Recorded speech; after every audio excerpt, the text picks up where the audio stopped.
ভদ্রমহিলা মুচকি হেসে তার টি শার্টের গলার নিচের অংশ ওপরের দিকে টেনে ধরে বুকের খাঁজ ঢাকার চেষ্টা করে, কিন্তু কোনো লাভ হয় না। বড় গলা টি শার্ট পরেছে, ছেড়ে দিলেই আবার নেমে যায়। অমিত মনে মনে তাচ্ছিল্য করে মুচকি হাসে। বুঝতে অসুবিধা হয় না মহিলা কামিজ টেনে সেদিকে তার দৃষ্টি আকর্ষণ করার চেষ্টা করছে। সুন্দরী চতুর মহিলারা এই কাজটা খুব ভালো করে। তার টকটকে নাকে বিন্দু বিন্দু ঘাম জমেছে। অমিত হাসান তার দিকে একবার তাকিয়ে চায়ের কাপটা হাতে নেয়, চুমুক দিয়ে নামিয়ে রাখে, ফাইলটা পেজ উল্টায়। মহিলার বয়স ৩৫, তার থেকে বছর চারেকের বড়। সে মহিলার দিকে আবার তাকায়, ভাবে না, মনে হচ্ছে না। এই মহিলার বয়স বহু আগেই ৩০ পেরিয়েছে। অমিতের বিশ্বাস হচ্ছে না। দেখতে শত ২৫ পার করা যুবতী বললেও কেউ অবিশ্বাস করবে না। আফিয়া খানম। অমিতের দৃষ্টি ফাইলের দিকেই। নিজের স্বামীর খুনের আসামি। এখনো প্রমাণ হয়নি। প্রমাণ হওয়া অবধি আমি নির্দোষ। অমিত ফাইল থেকে মাথা তুলে তাকায়। আফিয়া পায়ের উপর পা তুলে বসেছে, ঠোঁটে কুচকুচি কালো লিপস্টিক। তার হাজবেন্ডের মৃত্যুর সপ্তাহখানেক পার হয়নি, এখনই এমন সাজ। স্বামীর মৃত্যুতে তার মনে কোনো কষ্ট আছে বলে মনে হচ্ছে না। সে নাকি কোনো পার্টির জন্য বের হচ্ছিল। ঠিক সে মুহূর্তে তাকে বাসা থেকে পুলিশ তুলে এনেছে। এর আগেও বেশ কয়েকবার পুলিশ তাকে জিজ্ঞাসাবাদ করেছে, কিন্তু কোনো লাভ হয়নি। এই মহিলার ডিপ্লোম্যাটিক উত্তর এবং প্রশ্নবাণে তারা নিজেরাই কাবু হয়ে গেছে। ও হ্যাঁ, এখনো প্রমাণ হয়নি। তার জন্যই তো আমি এসেছি। অমিত সিআইডি হোমসাইড ইনভেস্টিগেটর, এছাড়াও সাইকোলজিস্ট হয়। কথায় কথার পেঁচে ফেলে সন্দেহভাজন থেকে সত্য বের করে আনার বেশ সুখ্যাতিও আছে তার। মূলত এই কারণেই তাকে ডাকা হয়েছে। আপনার সামনে চা রাখা হয়েছে, নিচ্ছেন না যে? আমি চা পছন্দ করি না। তাহলে কফি? চেয়ার থেকে উঠতে উঠতে অমিত জিজ্ঞাসা করে তার উত্তরের অপেক্ষা না করে কাউকে ফোন করে ১ কাপ কফি দিয়ে যেতে বলে। আপনি এখন কোথায় আছেন বলতে পারবেন? অমিত ২-১ কদম এদিক ওদিক হেঁটে চেয়ারের পিছনের দিকে ভর দিয়ে দাঁড়িয়ে জিজ্ঞেস করে। আফিয়া পুরো রুমটায় চোখ বুলায়। রুমটা আনুমানিক ২০ বাই ২০ ফিটের হবে। কোনো জানালা নেই। পুরো রুম অন্ধকার। ঠিক মাঝে একটা টেবিল, যার দুপাশে দুটো চেয়ার। একটাতে সে বসেছে আর অপোজিটটায় ৫.৫ ফিট উচ্চতার নাম না জানা লোকটার ভর দিয়ে তার দিকে তাকিয়ে দাঁড়িয়ে আছে। সে পুরুষের চোখ দিয়ে তাদের মনের ভাষা পড়তে পারে, কিন্তু এই লোকের চোখ দেখে কিছু বোঝা যাচ্ছে না। তাদের ঠিক বরাবর উপরে একটা ডিম লাইট জ্বলছে। অল্প আলোতে লোকটার চেহারা স্পষ্ট হলেও তার চোখের ভাষা ঝাপসা, কনফিউজিং। আফিয়া ধরতে পারে না। আপনাদের আনঅফিসিয়াল টর্চার রুম, বলে আফিয়া রুমের কোনায় থাকা সিসি ক্যামগুলোর দিকে তাকায়।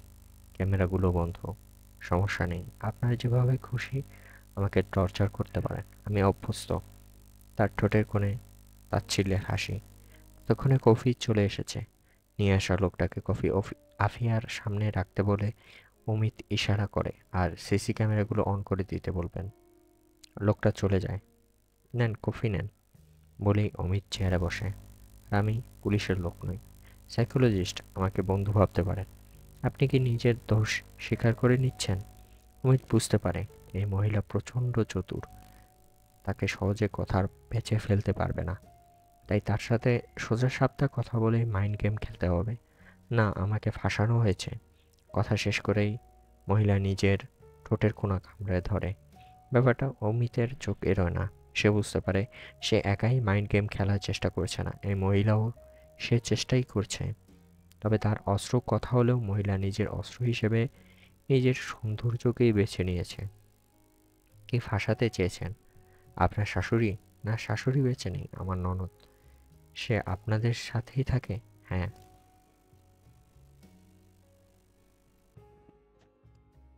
এতে তার ফায়দা আমাদের কখনোই জমেনি। সবসময় ইঁদুর বিড়ালের দৌড় লেগে থাকতো।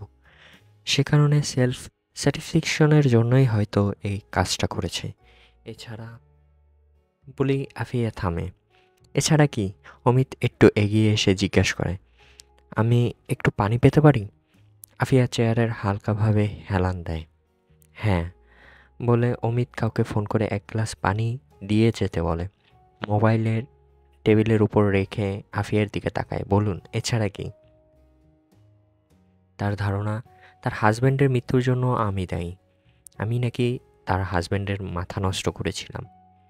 অমিত মহিলার দিকে ভালো করে তাকায়। সুন্দরী মহিলা, কথা বলায়, নড়াচড়ায় বেশ আকর্ষণীয়। তার রূপে যে কোনো পুরুষের মাথা নষ্ট হবে।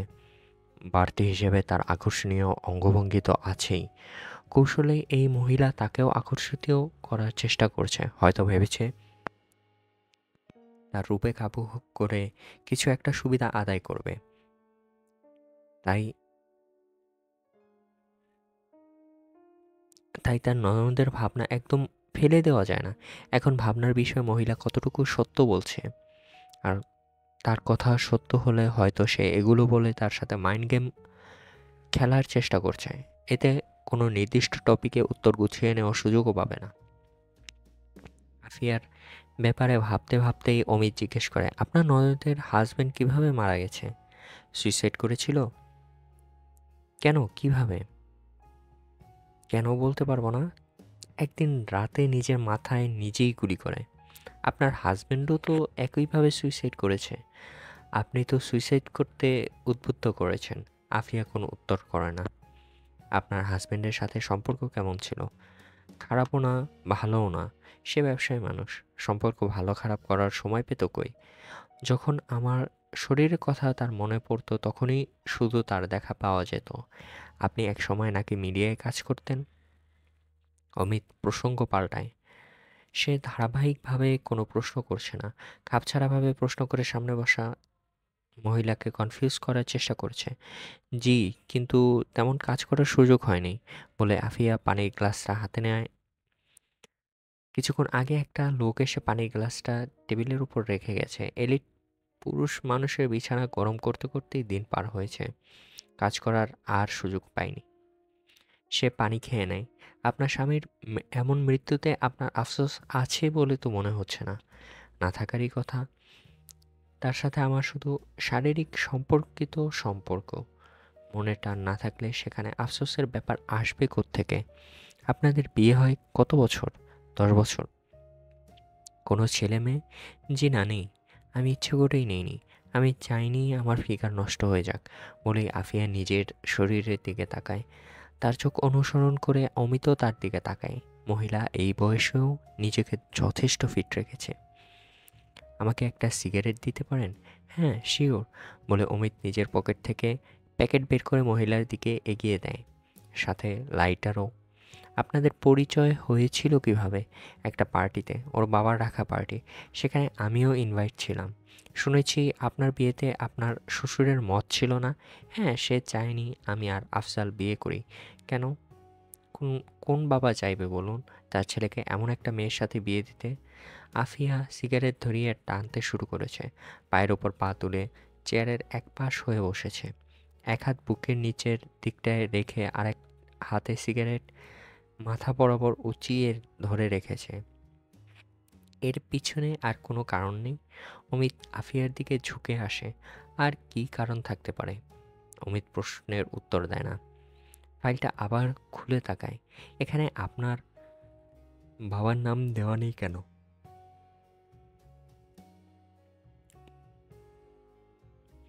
বলে সে আফিয়ার চেহারার দিকে তাকায়। এই প্রশ্ন শুনেই তার চেহারা অন্ধকার হয়ে এসেছে। এতক্ষণ তার চেহারায় নিজেকে নিয়ে একটা অহংকার বোধ ছিল, যা এখন মিয়ে গেছে। সে কোনো উত্তর দিচ্ছে না। উত্তর দিচ্ছেন না যে অমিত নিজেও একটা সিগারেট ধরায়। আমার ওপর থাকা মামলার সাথে এই প্রশ্নের কোনো সম্পর্ক আছে বলে আমি মনে করি না। কোনো সম্পর্ক নেই। কিন্তু আমি আপনাকে আগেই বলেছি আমি পুলিশ নয়, সাইকোলজিস্ট। আমাকে বন্ধু ভাবতে পারেন। আমি আপনার হেল্প করতে চাই। বন্ধু? আমার জন্য না, আমার শরীরের জন্য, আফিয়া তাচ্ছিল্য করে বলে ওঠে। সে সিগারেটটা ফেলে দেয়। সোজা হয়ে টেবিলের ওপর ভর দিয়ে বসে, মাথা নিচু করে। প্রথমে তার চেহারায় রূঢ় ভাব থাকলেও এখন তা মিয়ে গেছে। সে বলতে শুরু করে, আমি আমার বাবার নাম জানি না। সে কি আপনাদের সে কি আপনাদের ছেড়ে চলে গিয়েছিল? না, কে সেটা কখনোই জানা যায়নি। আমার মা খান কি ছিলেন? আফিয়া বেশ জোর গলাতেই বলে ওঠে সে নিজেই জানতো না। সেখানে আমি কি করে জানবো? কথাটা সে বেশ শক্ত হয়ে বললেও তার ভেতরে গলে যাওয়া বিধ্বস্ত অনুভূতিটা অমিতের বুঝতে অসুবিধা হয় না।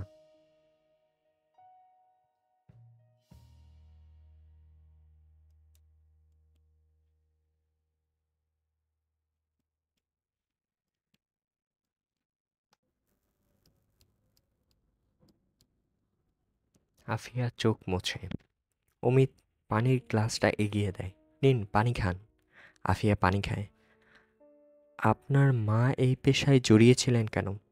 আফিয়া পানির গ্লাসটা নামিয়ে রাখতেই অমিত জিজ্ঞেস করে, আমার কেসের সাথে এইসবের কী সম্পর্ক? তো আফিয়া বিরক্তি মুখে জিজ্ঞেস করে, আপনি আমাকে এখনও পুলিশ ভাবছেন, কিন্তু আমি আপনাকে বলছি আমি পুলিশ না, সাইকোলজিস্ট।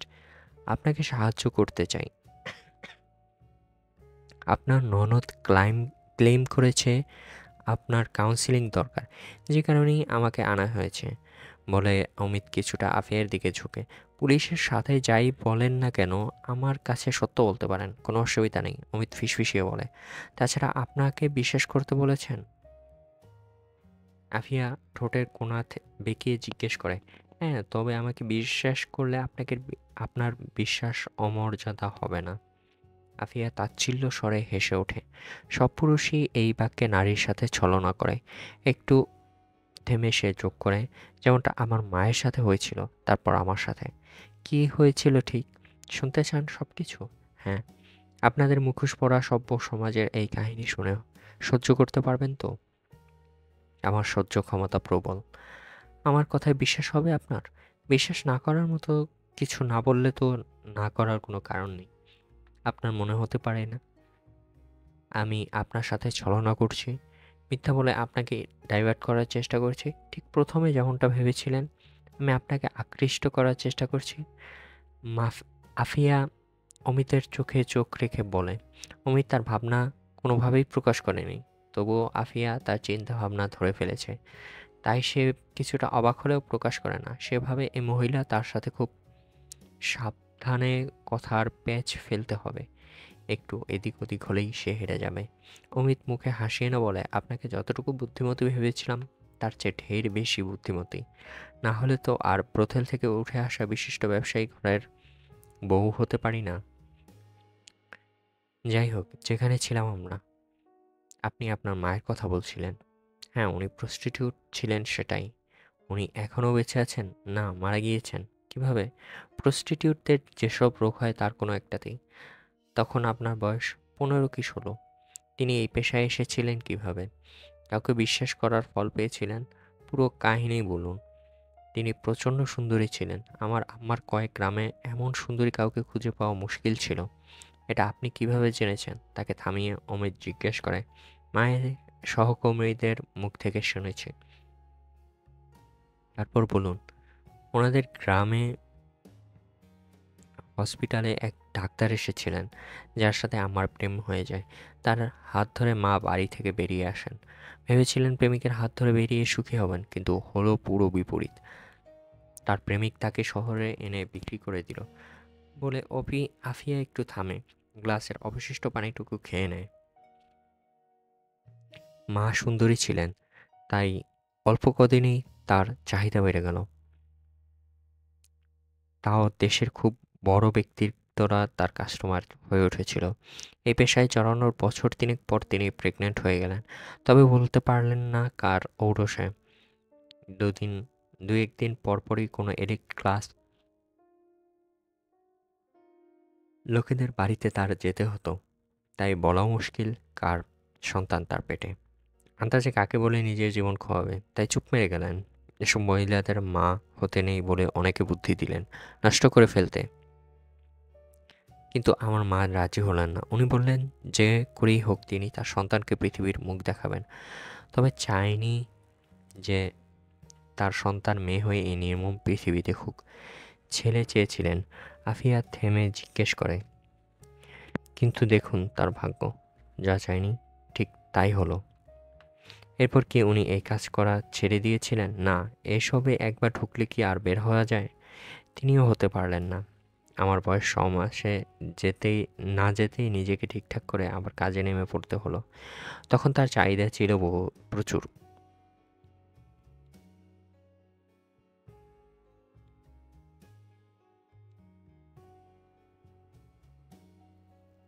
তাই কাজে নামার প্রেশারও ছিল খুব। তো আপনার মায়ের ইনকাম কোথায় যেত? তারা থাকা খাওয়ায় যা পেত তাই সেই তো অনেক। ব্রোথেলগুলোতে ছিল সর্দারনির সাথে হয়। ব্রোথেলগুলোতে ডিল সর্দারনির সাথে হয়। যেকোনো তরকারি তার কাছে গেলে পূরণ হতো। টাকা-পয়সা হাতে দেওয়া হয় না। নাফিয়া থামে। তখন আপনাকে কোথায় রাখতো? আমার দেখাশোনা সর্দারনি করতেন। আমার মায়ের ভয় ছিল আমি বড় হওয়ার পরও যদি তিনি আমাকে এই কাজে নামিয়ে দেওয়া হয়। কিন্তু তেমনটা তো হয়নি। আপনি সেখান থেকে বেরিয়েছেন কিভাবে? বের হতে কি আর পারলাম? জাস্ট ক্লাসটা একটু আপগ্রেড হয়েছে আমার। মানে? অপেক্ষা করুন, ধীরে, ধীরে বলছি। আপনি কখনো আপনার বাবার পরিচয় জানার চেষ্টা করেননি? করে কী লাভ হতো? মায়ের খদ্দেররা সব ছিল ক্ষমতাবান। তাদের যার সন্তানই হই না কেন, তারা কি কখনো আমার পরিচয় স্বীকার করবে? বলে আফিয়া থামে।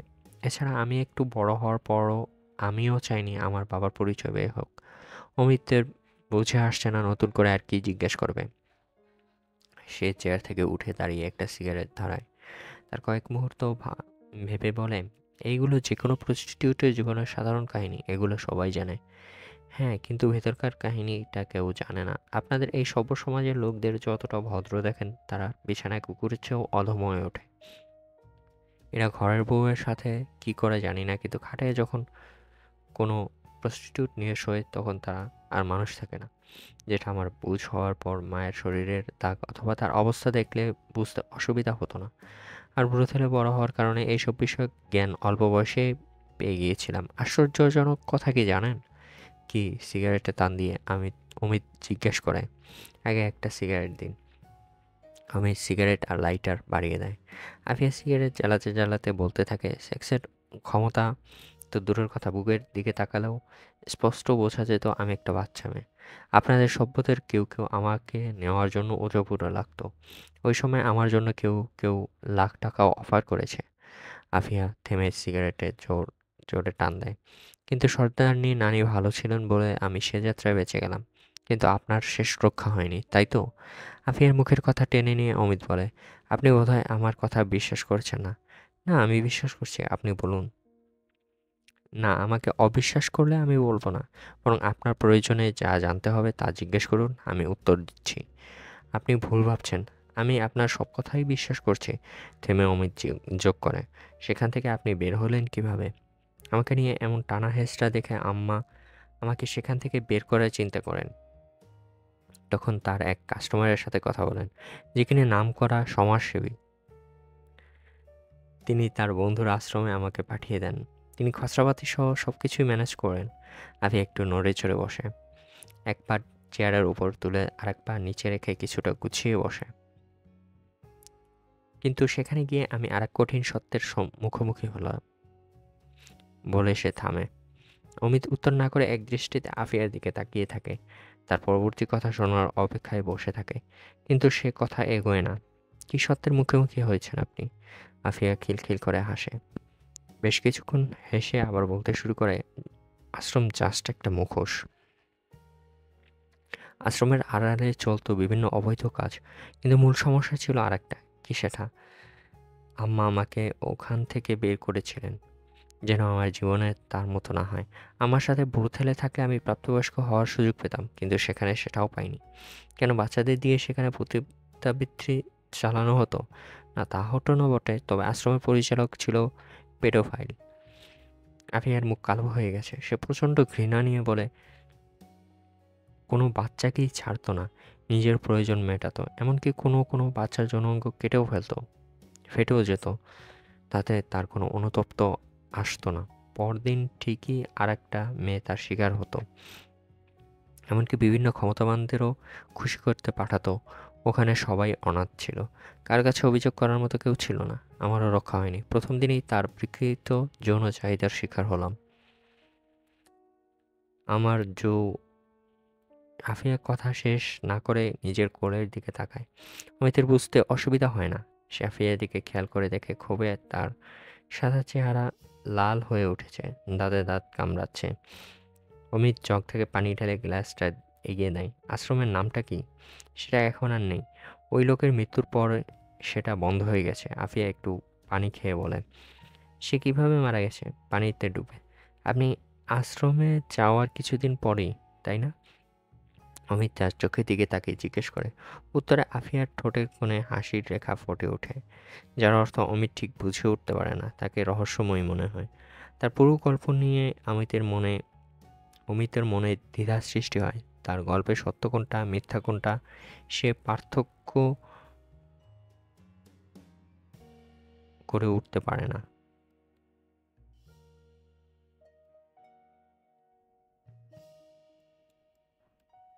আপনি আমাকে ঠিক বিশ্বাস করে উঠতে পারছেন না। অমিতকে চুপ করে থাকতে দেখে আফিয়া জিজ্ঞেস করে, না, বিশ্বাস করছি। আপনার কাহিনী সিকোয়েন্সগুলো মেলানোর চেষ্টা করছি। মেলাতে পারছেন? হ্যাঁ, কিছুটা। আমার মনে হচ্ছে না আপনি ঠিকঠাক মেলাতে পারছেন না, বরং আপনি কনফিউজড হয়ে উঠছেন। আপনি তাই তো করার চেষ্টা করছেন। বলতে পারেন হ্যাঁ, আবার না।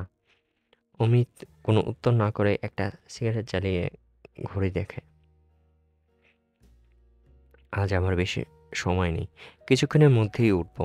আমাকে এখানে আটকে রাখা হবে নাকি ছেড়ে দেওয়া হবে সেটা আমি ঠিক বলতে পারবো না, তবে ছেড়ে দেওয়ার সম্ভাবনা থাকলেও আপনাকে আবার পরে ডাকা হবে নিশ্চিতভাবে বলা যায়। আপনার কি মনে হয় আমি আমার স্বামীকে সুইসাইডের জন্য উদ্বুদ্ধ করেছি? এখন পর্যন্ত আমার কিছু মনে হচ্ছে না। আমার কাহিনী কি আমি কন্টিনিউ করব নাকি আপনি বিদায় নেবেন? না, কন্টিনিউ করুন, আমার হাতে আরও কিছুক্ষণ সময় আছে। অমিত সিগারেটে টান দেয়। আভি এখন নিজ নিজ থেকে যে তার কাহিনী শোনাতে যাচ্ছে। সে তার কাহিনী কিছু অংশ বিশ্বাস করছে, আবার করছে না। সে ভাবে তার এই দ্বিধাদ্বন্দ্ব আভি বুঝতে পারছে বলেই হয়তো সে মজা পেয়ে গেছে। মাইন্ড গেমের সৌন্দর্যটা এখানে। যে এগিয়ে থাকে সে থামতে চায় না। এতদিন অমিত সব আনাড়ির সাথে খেলে এসেছে, এবার সামনে সমানে সমানে কাউকে পেয়ে সেও মজা পাচ্ছে। মহিলা ভাবছে সে এগিয়ে আছে, তাকে দ্বন্দ্বে ফেলে দিয়েছে, যার কারণে অমিত ব্যাপারটা উপভোগ করছে। সে দেখতে চায় এই গেম কোথায় গিয়ে থামে। প্রথমে আপনি বলতে চাননি, এখন কেন সব বলতে যাচ্ছেন? টেবিলের দিকে ঝুঁকে অমিত জিজ্ঞেস করে। আফিয়া চেয়ার থেকে পা নামিয়ে টেবিলে ভর দিয়ে অমিতের দিকে ঝুঁকে আসে। তার নিঃশ্বাস সরাসরি অমিতের উপর পড়েছে। অমিতের দৃষ্টি একটু নিচের দিকে গেলেই তার বুকের একাংশ অমিতের কাছে উন্মুক্ত হয়ে যাচ্ছে। নিজের দৃষ্টি সংযত রাখতে অমিতের কষ্ট হলেও চেষ্টা করছে। আপনার পুরুষালী ব্যক্তিত্ব আমাকে মুগ্ধ করেছে, তাই। অফিয়ার রং আফিয়া রক করে বলে ওঠে। অমিত পিছনের দিকে এসে মুচকি হাসে। ওনার মৃত্যুর পর আমাদেরকে নতুন আশ্রমে পাঠিয়ে দেওয়া হয়। অবশ্য তার মৃত্যুর পর তার সমর্থক কুকর্ম বেশি বেরিয়ে এসেছিল, তাই পুরো আশ্রমটাই বন্ধ করে দেওয়া হয়। আফিয়া বলতে শুরু করে, আমাদের নতুন আশ্রমটা ভালো ছিল, আমাদের ঠিকঠাক যত্ন নিত। সেখান থেকেই আমি মাধ্যমিক কমপ্লিট করি। এরপর থেকে আমার পথ আমি নিজেই খুঁজে নিই। উচ্চ মাধ্যমিকে উঠে একটা চাকরি নেই। এর মধ্যে আমি একটা সম্পর্কে জড়াই যে মিডিয়ার টুকটাক কাজ করতো। ছেলেটা খুব ভালো ছিল, আমাকেই ভালোবাসতো। আমার শরীরে তার আগ্রহ ছিল নগণ্য। তার মাধ্যমে আমার মডেলিং যাত্রা শুরু হয়। সুন্দরী হয় অল্প সময় বেশ উন্নতি করে ফেলি। মূলত আমার সৌন্দর্য পাগল হয়ে বিভিন্ন রাঘববলরা আমার দিকে টোপ ফেলে। অল্প বয়স, না বুঝেই সেসব টোপ গিলেও ফেলতে শুরু করি, যার জন্য আমার সম্পর্কটাও টিকলো না বলে আফিয়া থামে। অমিত খেয়াল করে সবকিছু নির্বিঘ্নে বলছে। এসব নিয়ে তার কোনো অনুশোচনা নেই, দুঃখ নেই। যে আপনার জন্য এত কিছু করার চেষ্টা করলো তাকে ঠকিয়ে আপনার খারাপ লাগেনি? একদম যে লাগেনি তা বলবো না, প্রথম প্রথম লেগেছিল, কিন্তু মানুষের স্বার্থপরতা বুঝতে লাগলাম, তখন থেকে আর লাগেনি। সবাই স্বার্থপর হতে পারে, আমি হলে আর সমস্যা কি? অমিত আবার ঘড়ি দেখে। তার যাওয়ার সময় হয়ে গেছে। সে উঠে পড়ে। আমার সময় শেষ, আশা করছি কাল আবার দেখা হবে। আফিয়াও উঠে দাঁড়ায়। আমি আশা করছি এখন থেকে আমাদের নিয়মিত দেখা হবে। অমিতের চোখে চোখ রেখে আফিয়ার স্বরে চাহনিতে সে মাদকতা অনুভব করে, বুঝতে পারছে আফিয়া নিজের সৌন্দর্যে তাকে কাবু করার চেষ্টা করছে। সে মুচকি হেসে বেরিয়ে যায়। অমিত ড্রয়িং রুমের সোফায় বসে ঘর দেখতে থাকে। পুরনো বাংলা ছবির বড়লোক ভিলেনের বাড়ির মতো ডুপ্লেক্স বাড়ি। সে বেশ কিছুক্ষণ অপেক্ষা করার পর দোতলা থেকে মধ্যবয়সী এক মহিলা নেমে আসে। বয়সে আফিয়ার চেয়ে কিছুটা বড় হতে পারে, কিন্তু দেখলে তার থেকে বয়স 20-এর বেশি মনে হয় না। আফিয়া নিজেকে যেভাবে মেনটেন করেছে তার বিন্দু পরিমাণও সে করতে পারেনি। আপনাকে অনেকক্ষণ বসিয়ে রাখলাম, তার জন্য দুঃখিত আমি। অমিতের বিপরীত পাশের সোফায় বসতে বসতে মহিলা বলে। না, অসুবিধা নেই, আমার হাতে সময়ের অভাব নেই। অমিত মুচকি হেসে বলে, তো আমি আপনার জন্য কি করতে পারি? সম্পর্কে তো আপনি আফিয়া বেগমের ননদ হন। আফিয়ার নাম শুনতে মহিলার চেহারার হাসি চলে যায়। এই মাগির ব্যাপারে কথা বলতে এসেছেন আপনি? মহিলার কণ্ঠে খুব স্পষ্ট। তার মাথায় সুইসাইডের উদ্বুদ্ধ করার মামলা চাপিয়ে দিয়েছেন, তাই তার ব্যাপারে কথা বলতে তো আসতেই হয়। চাপিয়ে দেয়নি, এই মাগে আমার জামাই রেখাইছে, এখন নিজের জামাইটাও খাইল। তখন ভাইয়ের দিকে তাকে কিছু বলতে পারিনি। এই বেশ্যারা এখন তো ছেড়ে দিচ্ছি না। একটু থেমে মহিলা বলে, আর এই ব্যাপারে পুলিশকে আমি আগেই সব বলে দিয়েছি, নতুন করে বলার কিছুই নেই। আপনাদের ব্যবসায় আফিয়ারও তো শেয়ার আছে, যেটা আপনার ভাই তার নামে উইল করেছে, প্লাস তার সহায় সম্পত্তির ভাগও সে পাবে। এখন তাকে সরিয়ে দিতে পারলে আপনারই তো লাভ। মহিলার পূর্বের কথায় পাত্তা না দিয়েই অমিত বলতে শুরু করেছে। কি বলতে চাচ্ছেন আপনি? মহিলার আগে ফুঁসছে। তেমন কিছু না, জাস্ট রিমাইন্ডার দিলাম। না অফিসার, আপনি ভুল।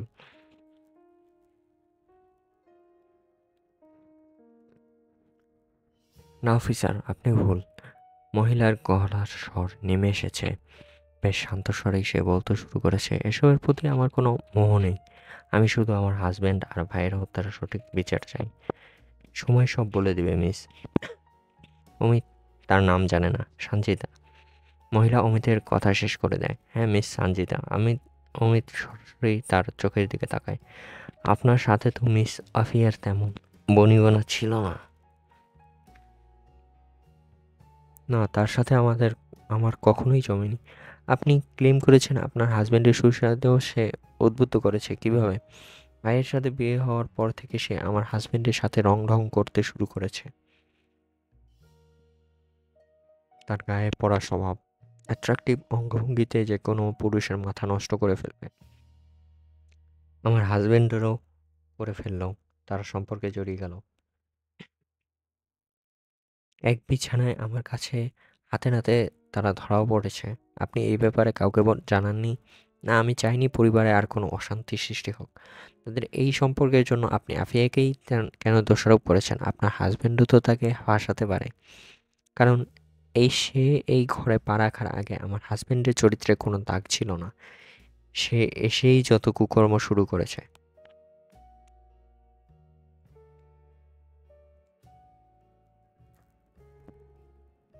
আর মৃত্যুর আগে তার সাথে আমার সম্পর্ক ভালো না থাকলে এক রাতে আমার সাথে শেয়ার করেছিল এই মাগি তাকে নাকি ব্ল্যাকমেইল করছে। কি নিয়ে? তার সাথে আমার সম্পর্ক ভালো না হয় আমি পুরো ঘটনা শুনিনি। তাদের দুজনকে একসাথে বিছানায় ন্যাংটা হয়ে শুয়ে থাকতে দেখার পর আমার একই ছাদের নিচে ছিলাম ঠিকই, কিন্তু আমাদের মধ্যে কোনো সম্পর্ক ছিল না।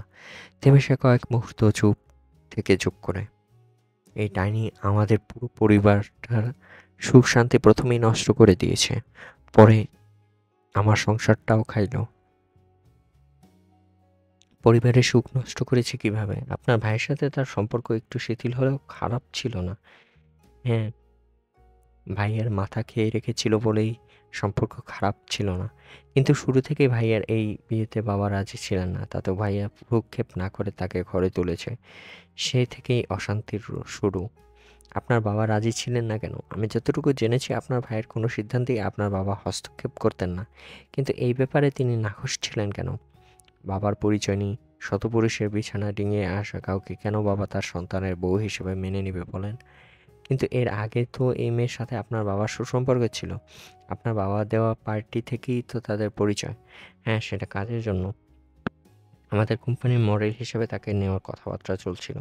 কিন্তু আমি তো অন্য কারণ শুনেছি। কী কারণ? সানজিদা ভ্রু কুঁচকে জিজ্ঞেস করে। হজম করতে পারবেন? তা যাই হোক, আপনি বলতে পারেন। আপনার বাবাও আফিয়ার সাথে দিনের পর দিন শুয়েছে। তাকে নায়িকা বানানোর প্রতিশ্রুতি দিয়ে তাকে ভোগ করেছে, যার জন্যই তার যত অমত। অমিত সানজিদার চেহারার দিকে এক দৃষ্টিতে তাকিয়ে থেকে পকেট থেকে সিগারেট বের করতে করতে বললে, অ্যাম আই রাইট?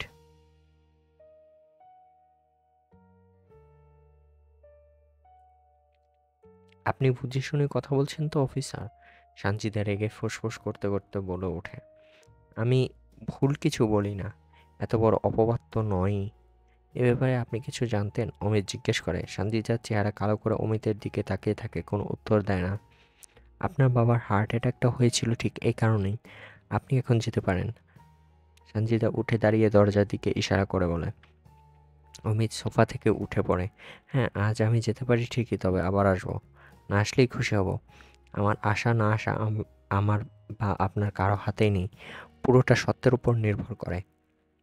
সে যাই হোক, এখন আপনি আসেন প্লিজ। অমিত আর কথা বাড়ায় না, দরজার দিকে এগিয়ে যায়। আফিয়াকে ছেড়ে দেওয়া হয়েছিল।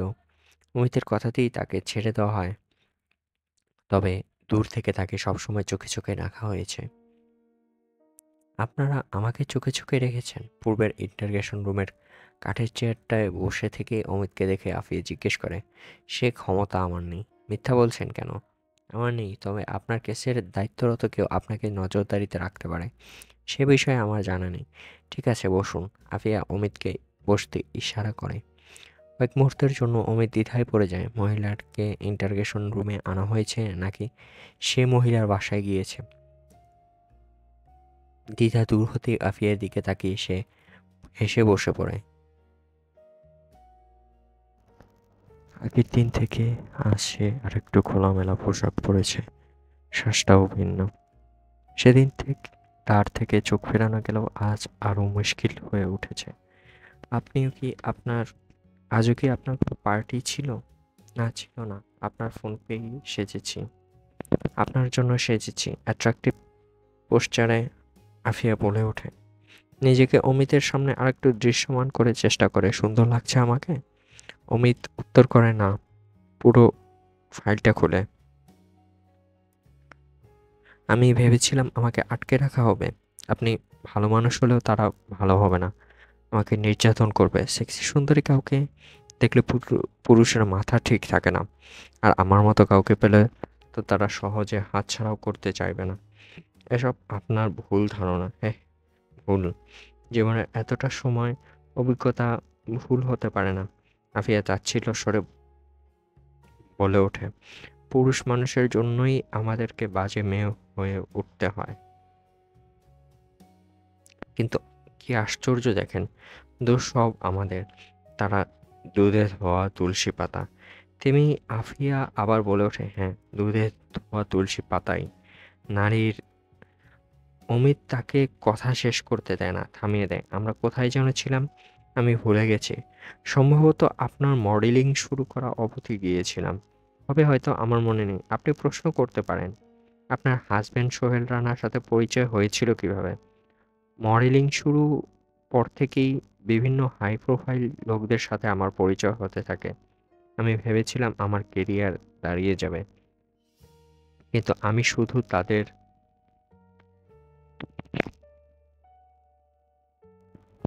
বিছানার খেলনা হয়ে উঠলাম।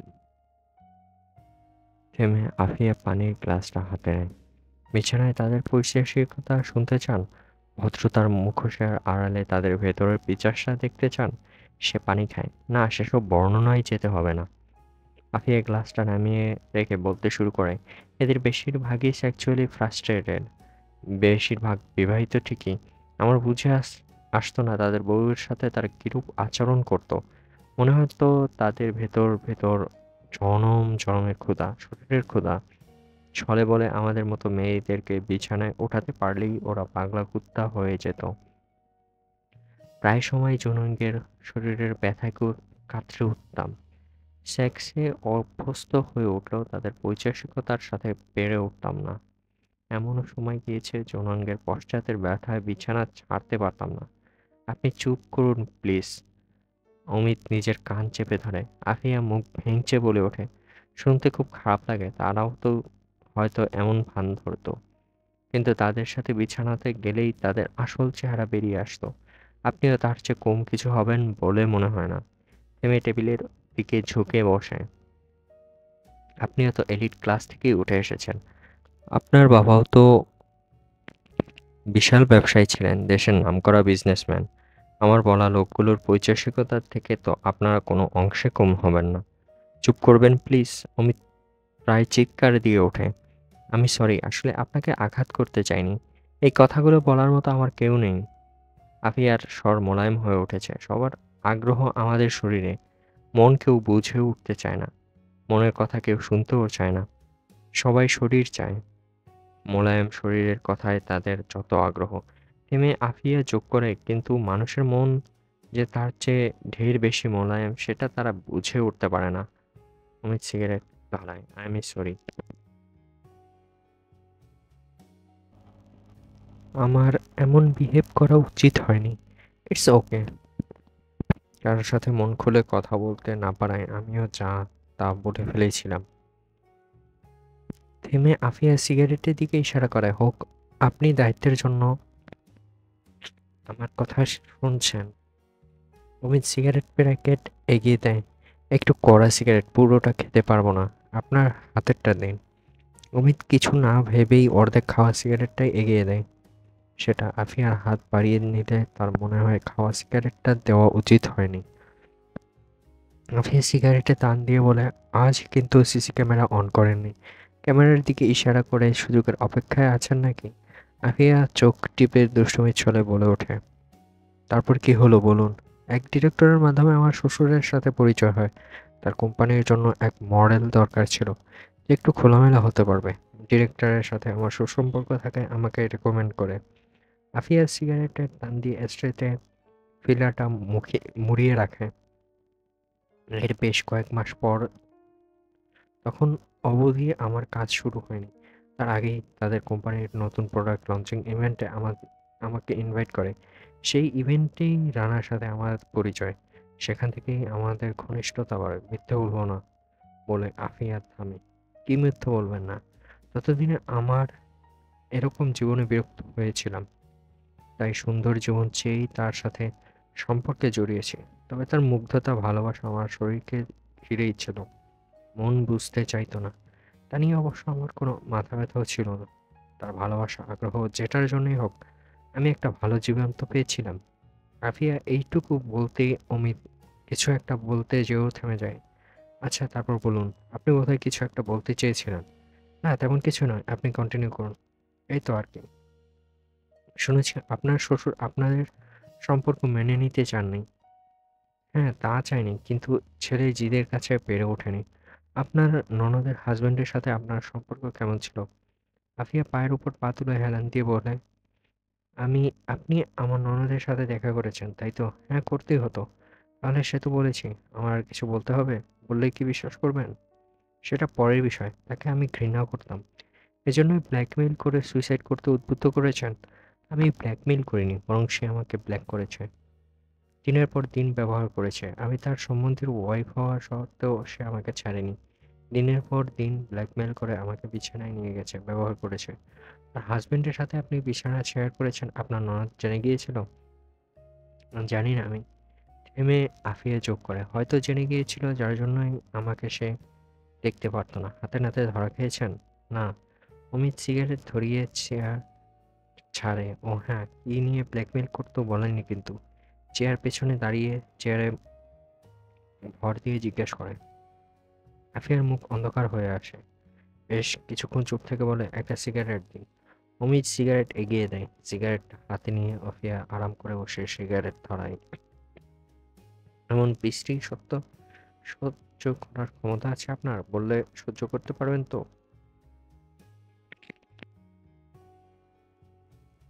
আমার শ্বশুর যে খুব ভালো লোক ছিলেন তা নয়। এক ডিরেক্টর, তার সাথে আমার পরিচয় করিয়ে দিয়েছে তা তো বলেছিলামই, বলে আফিয়া থামে। অমিতের বুঝার বাকি থাকে না সে কি বলতে চাচ্ছে। এসব ব্যাপার সে আগেই জানতে পেরেছে। আপনার শ্বশুরের সাথে সম্পর্কের কথা সে জেনে গিয়েছিল। অমিত এই বিষয়ে আগে থেকেই জানে বলে আফিয়া কিছুটা অবাকই হয়। বাহ, আপনি তো আমার ব্যাপারে বেশ ভালোই পড়াশোনা করেছেন। এতটুকু পড়াশোনা তো করতেই হয়। হ্যাঁ, এটা নিয়ে সে আমাকে ব্ল্যাকমেল করতে শুরু করে। যার সাথে আপনার পূর্বের সম্পর্ক ছিল, বিছানা শেয়ার করেছেন, তার ছেলের সাথে সম্পর্কে জড়াতে আপনার গিল্টি ফিল হয়নি? আফিয়া এক পা চেয়ারের উপর উঠিয়ে তার উপর কোণে রেখে গালে হাত রেখে অদ্ভুত ভাবে হাসে। না, লাগেনি, একদমই লাগেনি। এত পুরুষের সাথে বিছানায় গিয়েছি। একটু থেমে বলা যেতে পারে বাধ্য হয়েছে যে তখন আর এসব কিছুই মনে হতো না।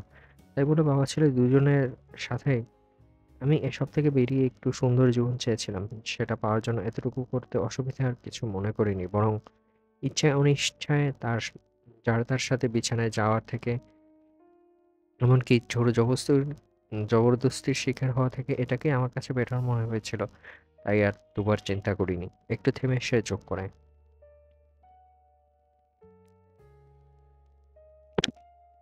আচ্ছা, ইচ্ছায় অনিচ্ছায় এত এত বিশ্রীভাবে সেক্সুয়াল সম্পর্কে জড়িয়েছি, এটাকে অস্বাভাবিক কিছু মনে হয়নি। আপনি একটু নড়ে চড়ে বসে।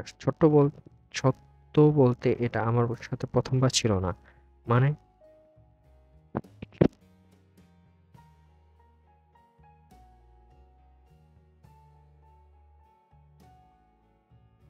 মানে সিম্পল। এটা আমি জেনে শুনে বুঝে করেছি। পূর্বে অনিচ্ছায় এমন অনেকের সাথেই বিছানায় যেতে হয়েছে। না গিয়ে উপায়ও ছিল না।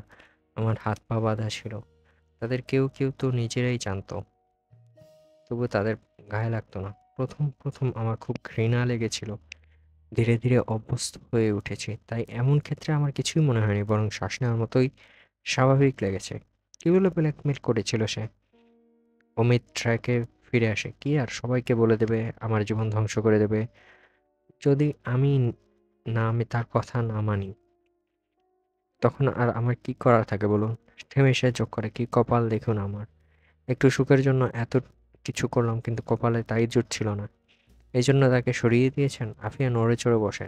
তাহলে আপনি আমাকে খুনি ভেবেই ইন্টারগেশন চালিয়ে যাচ্ছেন?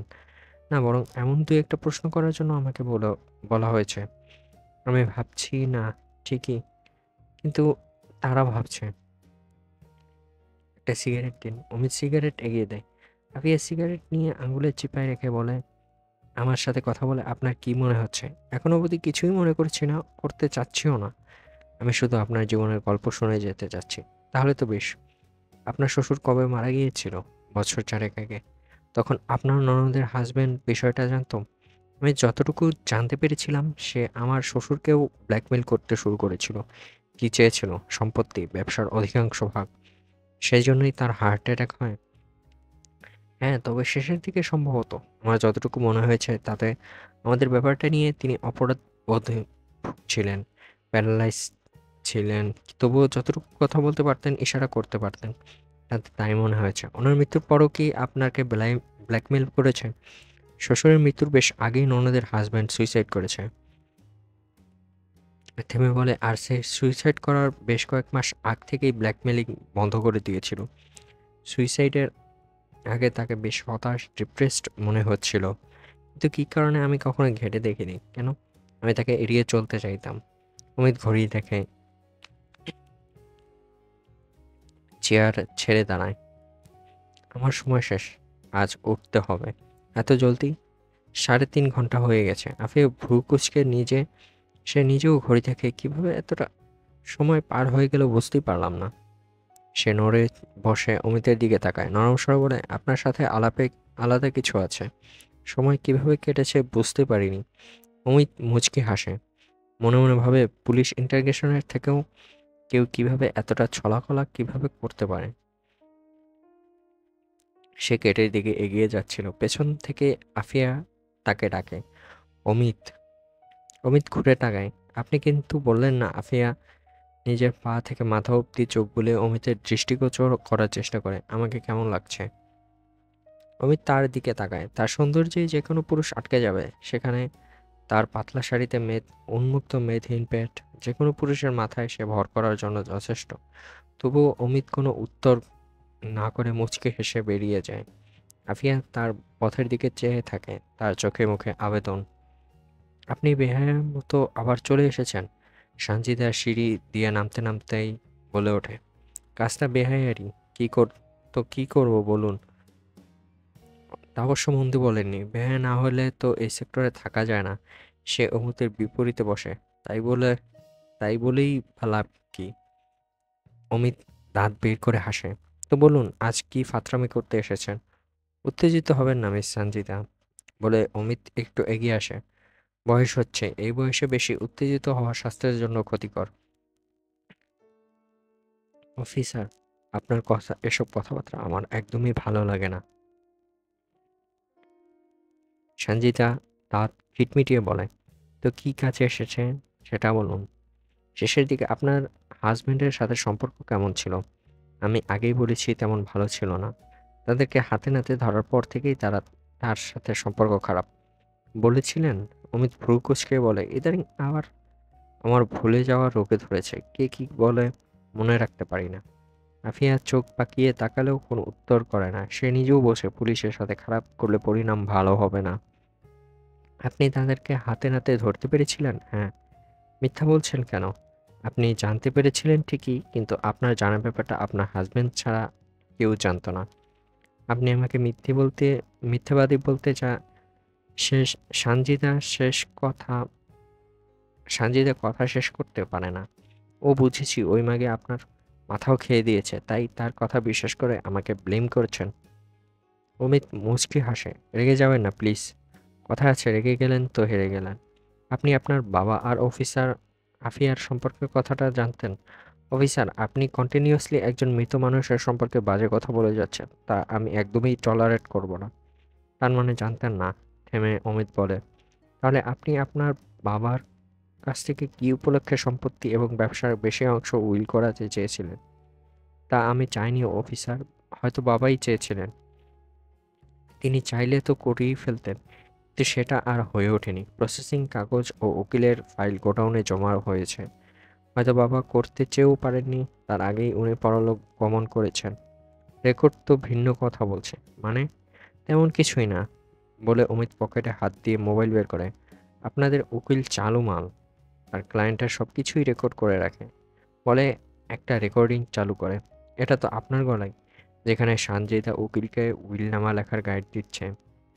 পরবর্তী এক রেকর্ডে তার বাবাকেও বারবার সাইন করে দেওয়ার কথা বলছে, এবং তিনি মানা করতে করতে এক পর্যায়ে অসুস্থ হয়ে যান।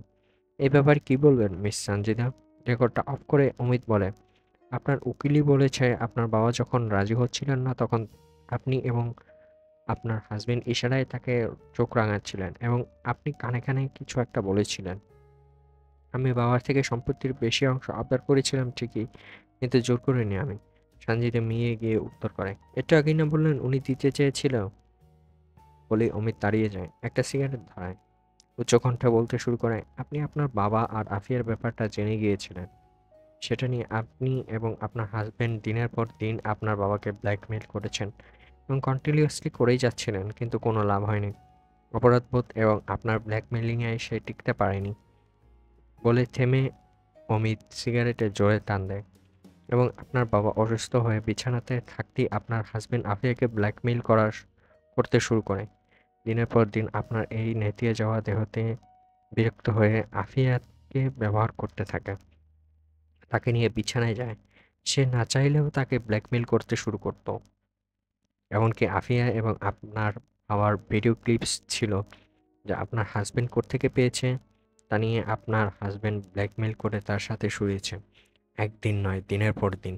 সেটা আপনি একদিন জেনে গেলেন এবং রাগে ক্ষোভে তাকে মেরে ফেলতে চাইলেন। তখনই তাকে সুইসাইড করানোর প্ল্যান করলেন। অমিত ঘুরে এসে সোফার সামনে টি টেবিলের উপর সানজিদার কাছাকাছি বসে ছোট কিন্তু গম্ভীর আওয়াজে বলে, আমি কি ঠিক বলেছি মিস সানজিদা? মেহিত আরও একটা ভিডিও প্লে করে মোবাইলটা সানজিদার সামনে রাখে। ডিসপেন্সারিতে প্রবেশরত মহিলাকে চিনতে নিশ্চয়ই কোনো অসুবিধা হচ্ছে না? সানজিদা উত্তর করে না। ওই সিসিটিভি ফুটেজটা সেই ডিসপেন্সারি থেকেই কালেক্ট করেছি। থেমে থেমে থেমে অমিত জিজ্ঞেস করে, সেদিন আপনি কি ওষুধ কিনতে গিয়েছিলেন? আমার ঠিক মনে নেই। সঞ্জিতা বেশ নিচু গলায় উত্তর দেয়। মনে নেই নাকি মনে করতে চাচ্ছেন না? আপনার আপনি ঠিক কি বলতে চাচ্ছেন? সঞ্জিতা বেশ রেগে যায়। গলার আওয়াজ উঁচু হয়ে ওঠে। রাগে ক্ষোভে সে দাঁড়িয়ে গিয়ে বলতে শুরু করে, আপনি বলতে চাচ্ছেন আমি যে ওষুধ কিনেছি তা মানুষের আত্মহত্যার প্রবণতা বানায়? ঠিক তাই তো? অমিত সিগারেটে শেষ টানটা দেয়। টি টেবিলে কয়েকটা শোপিস সাজানো আছে, যেগুলো ছোট কৃত্রিম গাছ আছে। তার একটায় সে সিগারেটের ফিল্টারটা মুড়িয়ে রেখে সঞ্জিতার দিকে ঝুঁকে আসে। এক্স্যাক্টলি ঠিক তাই করেছেন আপনি। সঞ্জিতা আঙুল তোলে।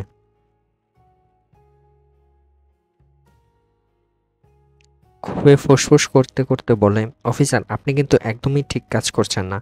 আমার নামে ঘোর অপবাদ দিচ্ছেন। অমিত কোনো উত্তর করে না। মোবাইলটা হাতে নিয়ে কাউকে ফোন করে। আপনার ভেতরে আসুন। কাকে ভেতরে আসতে বললেন আপনি? অমিতের ফোন কাটার আগে উচ্চ কণ্ঠে সঞ্জিতা বলে ওঠে, আসলেই দেখতে পাবেন। বলতে বলতে অমিত মোবাইলটা পকেটে ঢুকিয়ে রেখে আরেকটা সিগারেট বের করে জ্বালিয়ে দেয়। সঞ্জিতা কয়েক মুহূর্ত চুপ থেকে রোবটের মতো সোফায় বসে পড়ে। তার পুরো শরীর অবশ অবশ লাগছে। কিছুক্ষণ সোজা বসে থেকে নিজেকে সামলে নেয় সে। তাদের আসতে নিষেধ করুন অফিসার। পরবর্তী কথা বলার আগে নিজেকে মনে মনে প্রস্তুত করে নেয়। অমিত পকেট থেকে মোবাইলটা বের করে কিছু একটা চেপে ধরে। চেপে পাশে রেখে বলে, কেন? সঞ্জিতা দীর্ঘশ্বাস বলে, আমরা ব্যাপারটা এখানেই শেষ করে ফেলতে পারি। কিভাবে? সঞ্জিতা কয়েক মুহূর্ত চুপ থাকে। আপনি যেভাবে যান সেভাবেই। কত টাকা চান বলেন? শুধু টাকায় না হলে। থেমে সে নিজের বুকে ঝুলিয়ে রাখা ওনাটা সরিয়ে ফেলে। আরও যা চান। অমিত মুচকি হেসে উঠে দাঁড়ায়। দরজার দিকে তাকায়। আপনারা পারেনও বটে।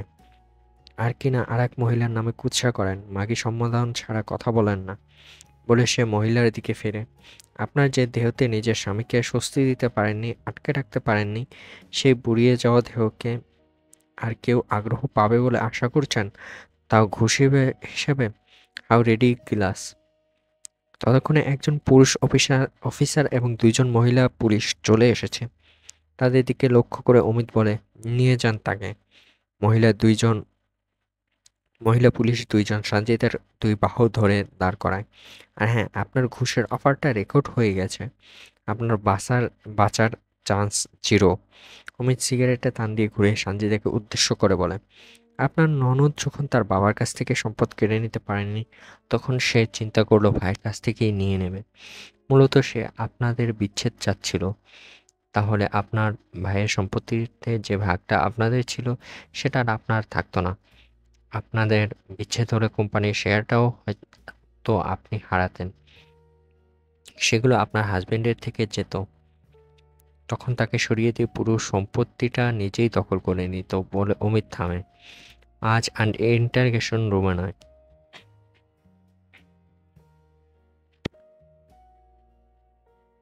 অফিসের মেইন এসি কক্ষে বসেই সে অফিয়ার আফিয়ার কাছে সবকিছু খুলে বলছে।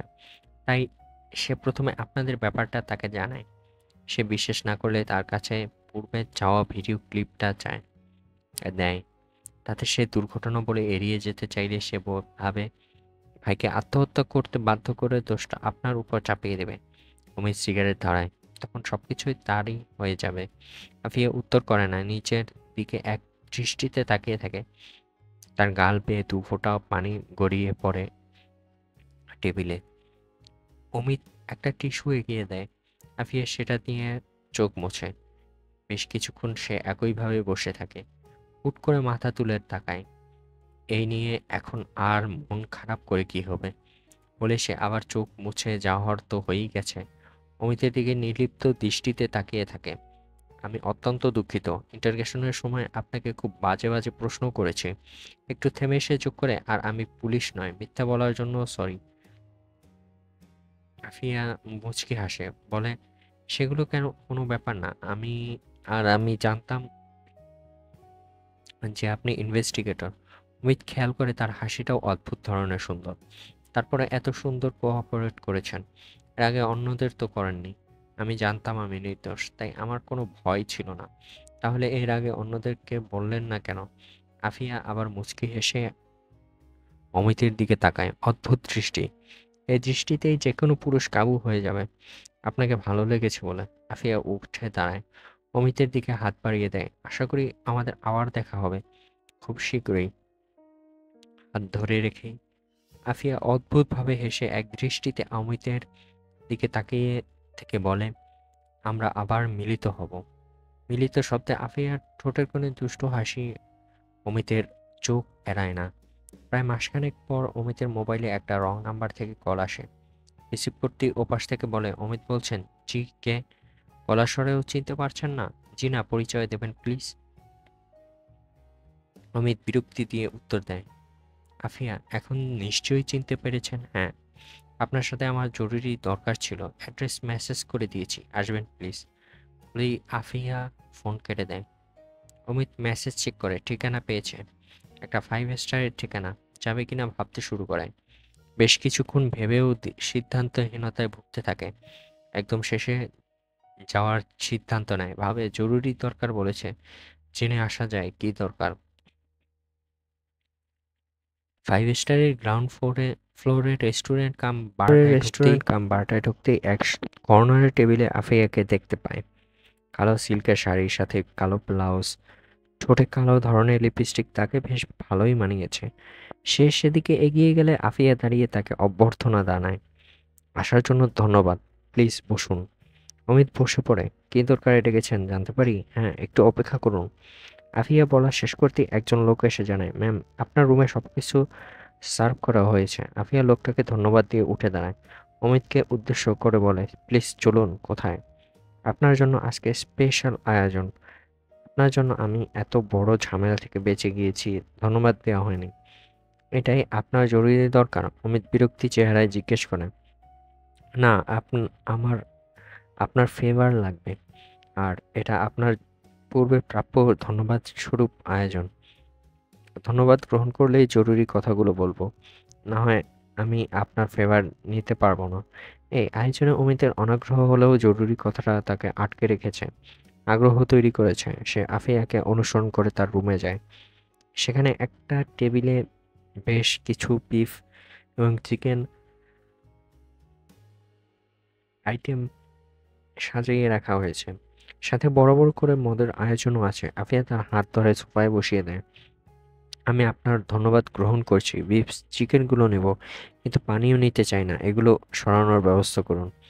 আপনার এটার অভ্যাস আছে আমি জানি। আফিয়া তার পাশে বসতে বসতে বলেন, তবুও আমি আজ আপনার সাথে চাইছি না। অল্প নেবেন প্লিজ, না হয় আমি কষ্ট পাবো।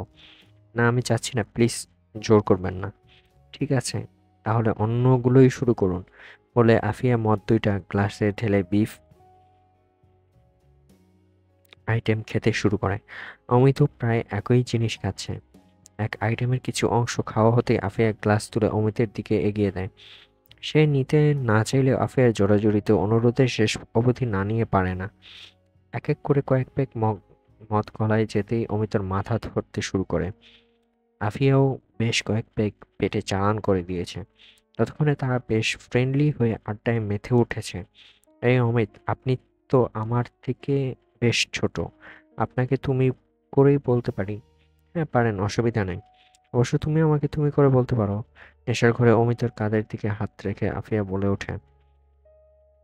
ততক্ষণে অমিতের নেশা ধরে গেছে। আপনার বোধহয় কালো খুব পছন্দ। লিপস্টিকটাও কালো পরেন। আগেও বেশ কয়েকবার খেয়াল করেছি। হ্যাঁ, আমার কালো খুব পছন্দ। বলতে বলতে আফিয়া উঠে দাঁড়ায়। আর তুমি আমাকে তুমি করে বলবে। এখন একটু বসো, আমি ওয়াশরুম থেকে আসি। বলে আফিয়া ওয়াশরুমের দিকে চলে যায়। অমিত আরেক গ্লাস মদ ঢালে। ধীরে ধীরে পেটে ধীরে সুস্থে পেটে চালান করে দেয়। একটা সিগারেট ধরিয়ে সোফায় হেলান দিয়ে সামনে তাকাতেই আফিয়াকে দেখতে পায়। সে চোখ ডলে। তাকে নেশায় বেশ ভালোই ধরেছে। চোখে হালকা ঝাপসা দেখছে, তবে অল্প ঝাপসা। সবকিছু স্পষ্টই বোঝা যাচ্ছে। মনে হচ্ছে তার সামনে কোনো অবসরই অ্যাট্রাকটিভ ভঙ্গিতে দাঁড়িয়ে আছে, যার পরনে কালো নাইটি। সে দাঁড়িয়েই আছে, চোখ ফেরাতে পারছে না। অমিত চোখ টলে। এই আফিয়া, হ্যাঁ বলে আফিয়া কোমরের দিকে হাত দিয়ে নাইটির গিটটা খুলে দেয়। কাপড়টা দুপাশে সরিয়ে তার সম্মুখ দিকটা উন্মুক্ত হয়ে যায়। অমিত আবারও চোখ টলে। হ্যাঁ, সে ঠিকই দেখছে বুকের একাংশ পেট উরুষ উন্মুক্ত, উপরের নিচে কালো অন্তর্বাসে।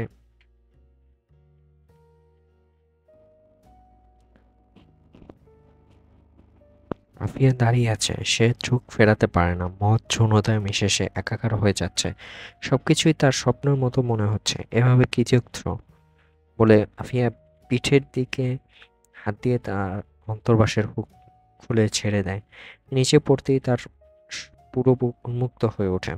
অমিত এতদিন নিজেকে সামলে রাখতে পারলেও আজ আর পারছে না। মদ ভালোভাবেই তার শুরু কর কাজ করতে শুরু করেছে। অমিতের মাথা আউলে যাচ্ছে। এই বয়সেও আফিয়ার বুক ছুলে যায়নি। তার টাইট বুক মেথিন পেট তাকে আকর্ষণ করছে। সোফায় বসে থাকা তার জন্য মুশকিল হয়ে উঠেছে। সে এক নজরে তার দিকে তাকিয়ে থাকে। আফিয়া তার জন্য আরো সহজ করে দেয়, তার দিকে এগিয়ে আসতে থাকে। আস্তে আস্তে নাইট গাউনটাও শরীর থেকে ছেড়ে দেয়। এখনো অমিত তার দিকে তাকিয়ে আছে, চোখের পাতাও ফেলছে না। আমাকে আরো কাছে চাও বলতে বলতে আফিয়া দুই পাশে পা দিয়ে অমিতের কোলে বসে তার ঠোঁটে ঠোঁট মিলিয়ে দেয়। অন্ধকার রুম, নিচের ইজি চেয়ারে অমিত বসে আছে, হাতে তার সার্ভিস পিস্তল, যেটা ট্রিগারে হাত দিয়ে মাজলটা চিবুকে ঠেকিয়ে রেখেছে। সে চোখ বন্ধ করে সকালটা সামনে ভেসে ওঠে। ঘুম ঘুম ভেঙে নিজেকে পুরোপুরি কাপড়হীন পায়। তার শরীরের উপর আফিয়ার হাত পা তুলে ঘুমাচ্ছে। ঘুমেও তাকে বেশ মায়াবী লাগে। তবে রাতের কথা, পেছনের কথা মনে পড়তেই তার বিরক্তির উদ্রেক হয়। সে আফিয়ার হাত পা সরিয়ে খাট থেকে নামতে নিলে পেছন থেকে আফিয়া তার হাত টেনে ধরে।